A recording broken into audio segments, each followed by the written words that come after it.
Let's bring in Paul Lubeck, Professor and Associate Director of African Studies at Johns Hopkins School of Advanced International Studies. He joins us from Washington, D.C. Very good to have you with us, Professor. As we mentioned, Buhari is the first opposition candidate to win the presidency. If there is a peaceful transition, this is clearly an indication that democracy is deepening in Nigeria? This is a triumph of the democratic forces in Nigeria, unprecedented for 55 years. The incumbent normally wins. Buhari put together a coalition of 4 political parties and managed to obtain widespread support in states that normally do not vote for a northern Muslim. He has put together an alliance, and he is known for being someone who is not corrupt in a regime, in a country known for profligate corruption. Right. Let's address a couple of the things that you buttressed also. Yeah, a couple of things that you mentioned. As we just heard, Buhari is a former general. He took power in Nigeria in a military coup some 30 years ago. So, in light of that, are you convinced that he is now committed to democracy?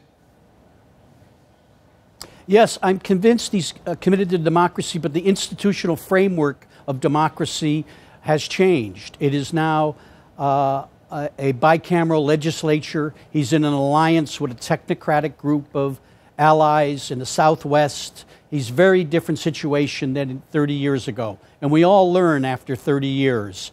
Most important for Nigeria is to rebuild the army. The federal state has almost collapsed in terms of security.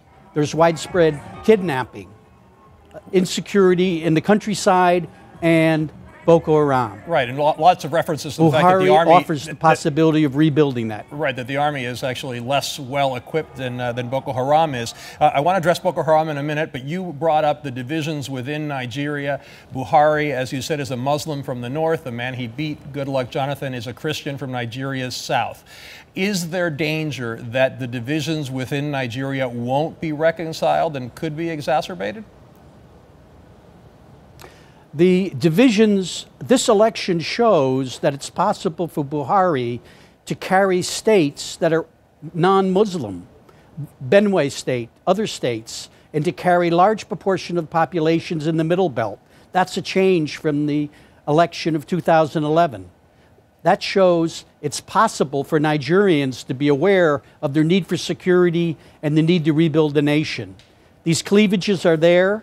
There's up to 350 different ethnic groups in Nigeria, but the Nigerian citizens are staggeringly terrified of insecurity, and they wish to abolish the corruption they've been living under for the last 5.5 years. Yeah, one of the big challenges there. And as I said, Boko Haram, Goodluck Jonathan and forces from other African countries have had some success recently against them. It is one of the great challenges that faces Nigeria. Jonathan had been criticized roundly for his weak response to the kidnapping of hundreds of girls last year. Do you think Buhari will, or do Nigerians expect Buhari to be more effective in battling Boko Haram? Definitely. That's part of the support for Buhari from different communities in Nigeria. Buhari was a former governor of the Northeast zone where Boko Haram is seizing territories. The recent government moves, including mercenaries and depending on the troops from Chad, do not solve the problem. There needs to be police, security, administration in the areas to be able to cope with Boko Haram.